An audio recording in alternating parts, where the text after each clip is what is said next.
오늘 우리에게 주신 하나님의 말씀은 베드로전서 4장 12절에서 19절까지의 말씀입니다. 신약성경 베드로전서 4장 12절에서 19절까지의 말씀, 저와 함께 한 절씩 교독하시겠습니다. 사랑하는 자들아, 너희를 연단하려고 오는 불시험을 이상한 일 당하는 것 같이 이상히 여기지 말고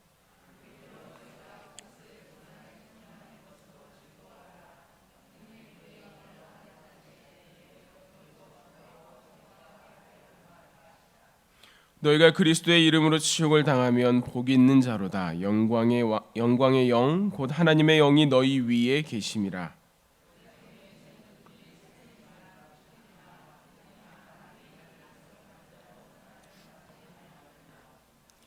만일 그리스도인으로 고난을 받으면 부끄러워하지 말고 도리어 그 이름으로 하나님께 영광을 돌리라.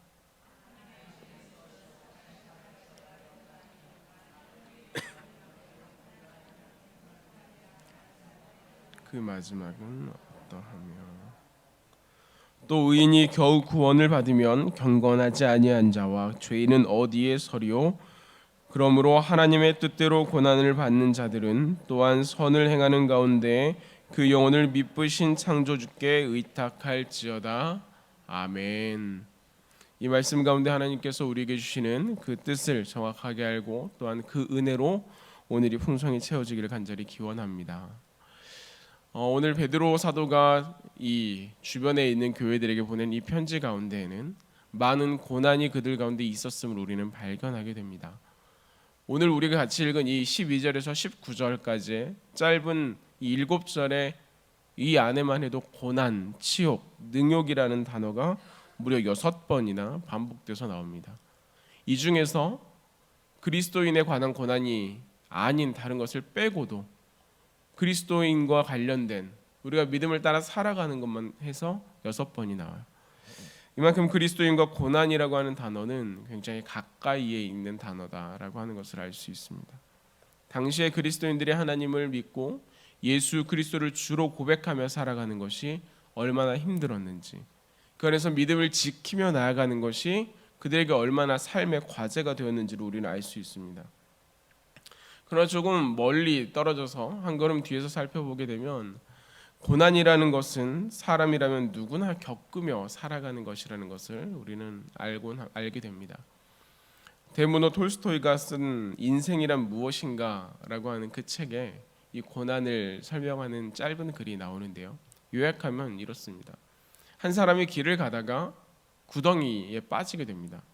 다행히 운이 좋아서 거기 튀어나와 있는 칡넝쿨을 손으로 붙잡아 거기서 매달리게 되죠. 그러면서 내가 이제 어떻게 이 문제를 해결해야 하는가 하고 바닥을 보았더니 바닥에는 독사가 우글거리고 있었고, 그러면 이제 다시 위로 올라가야겠구나라고 생각하고 고개를 들어보니 어느새 다가온 사자가 입을 벌리고 위에서 기다리고 있더랍니다.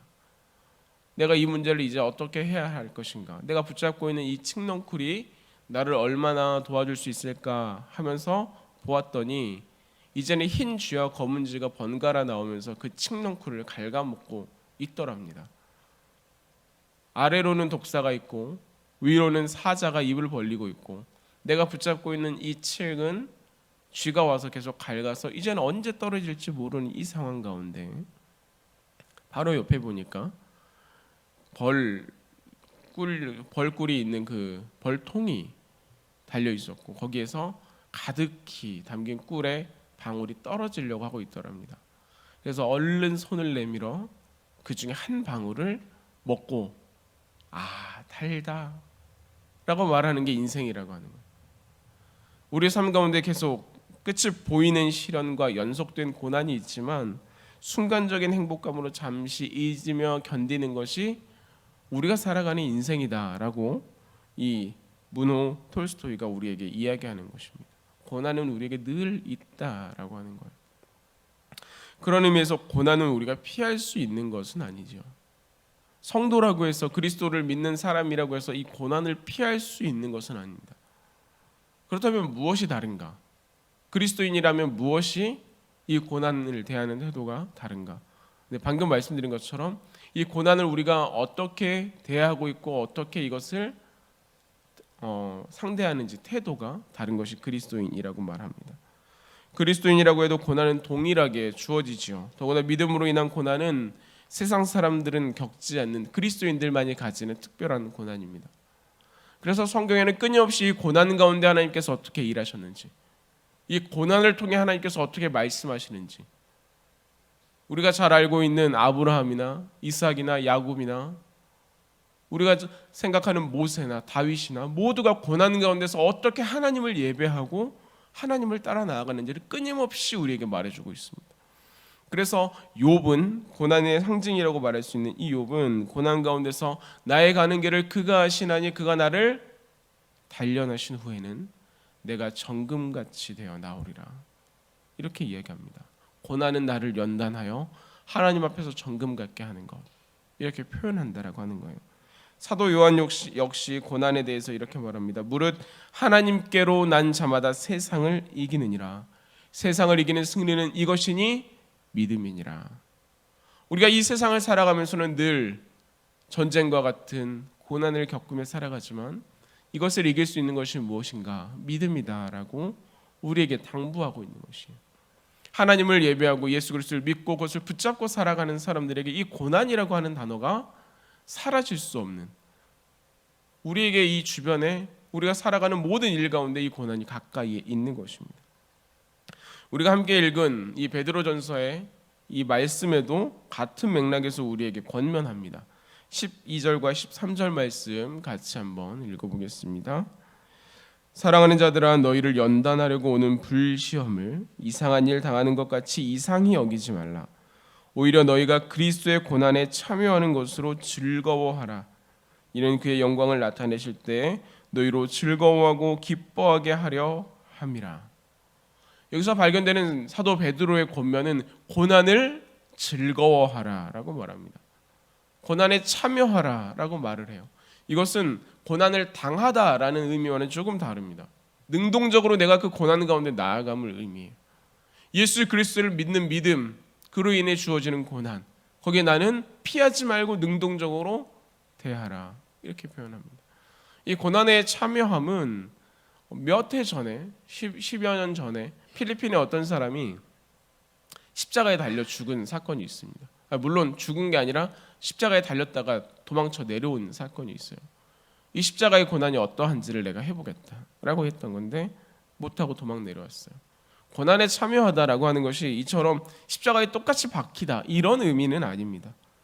그 모습처럼 동일하게 우리도 고난을 받아야 한다, 이런 의미가 아니라는 거예요. 우리가 어떠한 고난을 받는다고 해도 죄 없으신 분께서 죄인을 위해 대신 죽은 이 십자가와 같은 의미를 가질 수는 없습니다.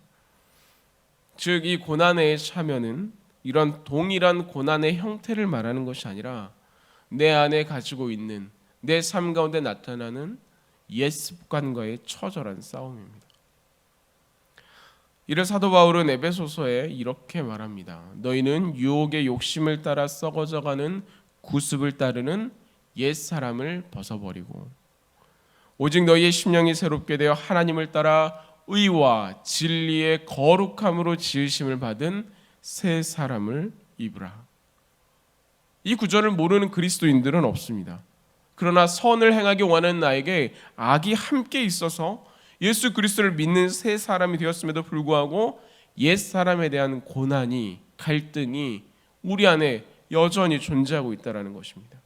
내가 마치 하나님과 상관없는 사람인 것처럼 여기지는 않지만 하나님이 계시지 않아도 이것을 해결할 수 있는 것처럼 기도하지 않고, 하나님은 이 문제를 해결할 수 없는 것처럼 다른 것을 향해 고개를 기웃거리며 하나님 때문에 나에게 문제가 생긴 것처럼 원망하는 것이 우리 그리스도인 가운데 있다라고 하는 것입니다. 내가 차라리 믿음이 없었더라면, 내가 하나님을 믿지 않았더라면 이런 일은 없었을 텐데 라고 생각할 수 있다라는 것이죠. 이것이 우리의 옛사람입니다. 즉, 이 고난은 이 옛습관을 발견하는 자리가 됩니다. 내가 고난 가운데 있을 때 나의 옛습관, 내 안에 얼마나 깊이 들어와 있는 옛습관이 나를 이끌어가는지를 발견하고 말씀을 따라 믿음을 따라 살아가기를 결단하게 하는 것이 고난이라고 하는 것이죠. 그래서 이 고난은 우리 가운데 있는 더러운 것들을 떨궈내고 하나님 안에서 온전한 모습으로 세워져 나갈 수 있도록, 욥이 이야기했던 것처럼 주께서 나를 단련하시면 내가 순금과 같이 정금과 같이 되어 나오리라 말하는 자리입니다. 따라서 고난은 예수 그리스도를 주로 고백하는 성도가 하나님의 백성됨을 단련하는 자리임과 동시에 증명하는 자리가 됩니다. 그렇다고 해서 우리가 아무 것이나 고난이다라고 말해서는 안 됩니다. 혼동해서는 안 된다라는 이야기인데요. 우리가 살아가며 경험하듯이 그리스도인이라 할지라도 삶의 자리에서 갈등과 고난에 넘어질 수 있습니다. 누구나 그렇죠. 누구나 넘어질 수 있어요. 그러나 자신의 잘못과 그리스도를 위해 받는 고난을 혼동하여서 하나님의 연단 가운데 놓여 있다고 말하거나, 내가 나의 잘못으로 인해 나타나는 일임에도 불구하고 환난과 역경을 겪게 되었다고 하나님을 원망하는 일을 하지 말아야 한다라고 말을 해요. 15절에는 이러한 것 중에 극단적인 예를 우리에게 들어서 보여줍니다. 살인이나 강도나 이런 일들이요. 여러분, 도둑질을 하다가 경찰에 붙잡혔습니다. 이것이 환난입니까? 이것이 하나님으로부터 주어진 고난입니까? 이것은 아닙니다. 도리어 나로 인해 하나님 앞에 누를 끼치는 것이 되겠죠. 그것은 선한 것이 아니에요. 공의로우신 하나님께서는 이것을 기쁘다 즐겁다 말하지 않습니다. 너를 위하여 슬프다 이렇게 이야기하지 않아요. 이스라엘이 멸망했던 이유는 그들 가운데 하나님의 뜻이 온전히 없었기 때문에, 죄가 있었기 때문에, 따라서 그들이 멸망하는 것이 하나님의 공의가 됩니다. 그렇게 하나님께서는 우리에게 그런 악의 길을 걷지 말라고 당부해요. 그렇다면 우리가 참여해야 하고 우리가 기뻐해야 할 고난은 무엇입니까? 그리스도인 됨으로 인한 고난입니다. 그리스도인 됨으로 인한 고난. 14절은 그리스도의 이름으로 당하는 치욕에 대해서 우리에게 이야기해 주고 있습니다. 그리스도의 편에 서는 것이 손해라고 여겨질 때, 그리스도로 인하여서 거기에서 살아가는 것이 나에게 해를 준다라고 여겨질 때 고개를 돌리는 것은 참 쉬운 일입니다. 하지만 그리스도를 향해 다시 고개를 돌리는 것, 다시 고개를 돌려 그 그리스도의 편에 서서 그 그리스도와 함께 동행하는 것, 이것이 그리스도인의 삶의 모습입니다. 그렇게 본문에 사용된 이 그리스도인이라고 하는 이 표현은 그리스도를 따르는 사람들이라는 표현으로, 그런 의미로 사용됩니다. 이것은 본래 로마에서 안디옥 교회 사람들을 비하하기 위해서, 비방하기 위해서 놀리고 모욕을 주기 위해 사용되었던 이야기입니다. 그래, 너희는 십자가에 달려 죽은 저 죄인을 따르는 사람들이니까 너희도 같은 그런 죄인의 무리들 아니냐, 이렇게 사용되었던 상스러운 비하하는 말이었습니다. 그 안에 그대로 모욕이 담겨져 있어요. 그러나 안디옥 교회 사람들은 이를 어떻게 받아들입니까? 제자들이 안디옥에서 비로소 그리스도인이라 일컬음을 받게 되었더라. 비로소. 그 이전에는 그렇지 않았는데 이제는 비로소 그리스도인이라 인정받게 되었더라. 이 비로소라는 표현에는 기다림의 의미가 있습니다. 내가 그렇게 되기를 사모했다. 이 비로소라는 단어에는 기쁨의 의미가 있습니다. 나를 이제 그렇게 인정해 주는구나. 드디어 우리가 그리스도인으로 인정받았다라는 기쁨에 찬 표현, 내 안에 그리스도가 있음에 대한 감격이 이 비로소라는 단어에 들어있지 않겠습니까? 이 비로소의 기쁨, 이 비로소를 통한 삶의 변화, 우리는 이것을 경험하며 바라며 나아간다라고 하는 것입니다. 하지만 이것은 쉽지 않아요. 예수님의 제자들도 그랬어요. 예수님께서 제자들과 최후의 만찬을 하시고 잡혀가셨을 때 예수님을 따르는 제자는 한 명도 없었습니다. 예수님께서 그 자리에 잡혀가셔서 사람들에게 모든 고난을 당할 때 이 예수님이 우리의 구원자라고 말하는 제자들은 단 한 명도 없었습니다. 몇몇 제자들은 어디론가 다 사라져버렸고, 그 중에 몇 사람은 숨어서 그 모습을 지켜보았고, 심지어 베드로는 여종이 당신이 그의 제자가 아니냐는 말에 3번을 부인하고 저주까지도 했습니다. 그랬던 이 제자들이 예수님께서 부활하신 후에, 그 부활을 경험한 후에 비로소 그리스도인으로, 그리스도인에게 속한 자로, 그리스도를 따르는 자로 살아갔을 뿐만 아니라 그리스도와 동일하게 내가 죽을 수 없다 하여 십자가에 거꾸로 매달려 죽기도 하고 창으로 찔려서 죽기도 하고 심지어 바돌로매는 산채로 전신의 껍질이 벗겨져서 십자가에 박혀지고 그 상태에서 참수를 당하는 그런 순교를 당하기도 했습니다.